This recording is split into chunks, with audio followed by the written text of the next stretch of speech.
of loot. Oh. The Dark Zone. It's lawless.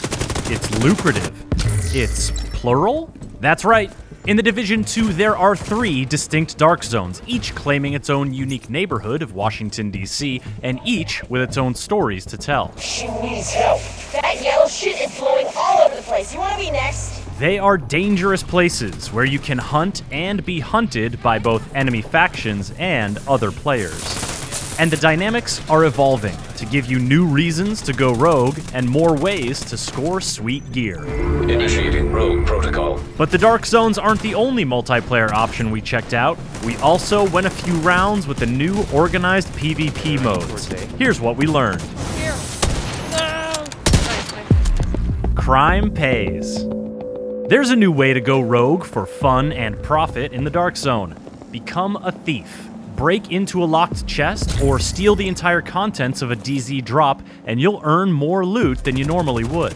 You'll also be marked rogue and become vulnerable to attack from your fellow agents. Watch out, there's one coming for you.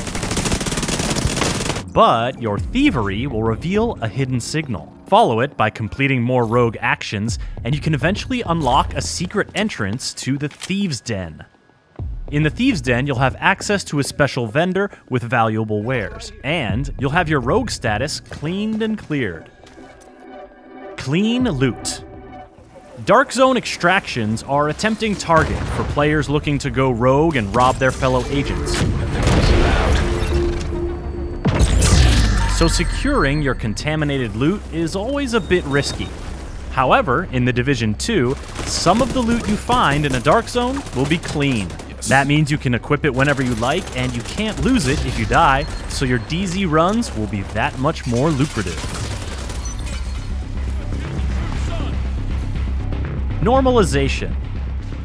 If a player with powerful gear rolls up on a player with weak gear, the results could be messy. Oh, get stuck. That's where normalization comes in. In the Division 2, most Dark Zones will be normalized, which means all gear and weapon stats are brought within a narrow range, so no one totally outclasses anyone else. While you can still take your prey down quickly with a clever ambush, you now have a better chance to react, survive, and decide whether you want to retreat or push the engagement. They're flanking right. Flanking right. Down, I'm down. Oh,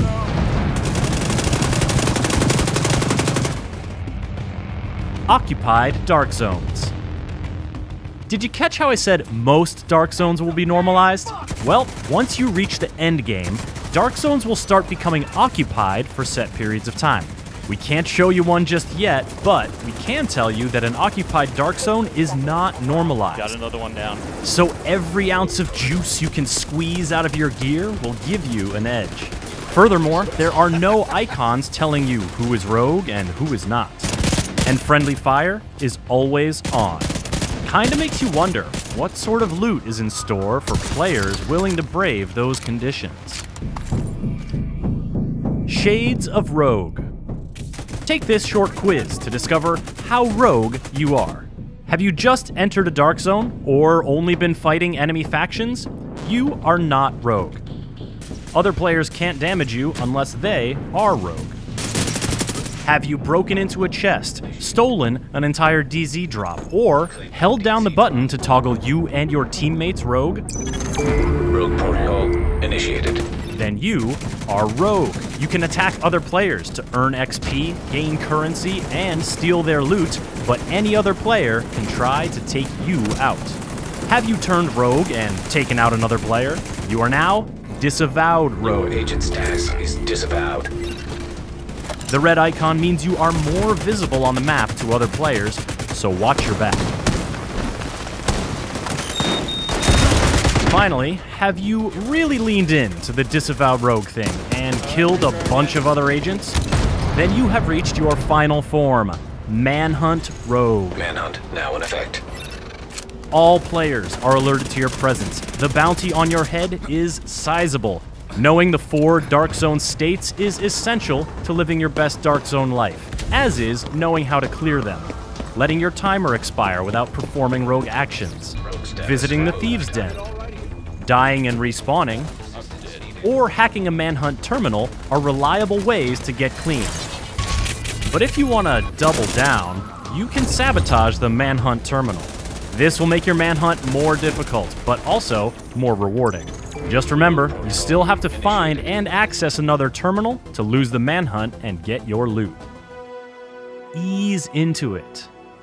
Now, if you're having visions of getting jumped by other players immediately upon entering a dark zone, fear not. Your first visit to a dark zone will be a PvE mission, so you'll only have enemy factions to worry about. These missions give you a chance to learn how that dark zone turned dark, and get to know the lay of the land.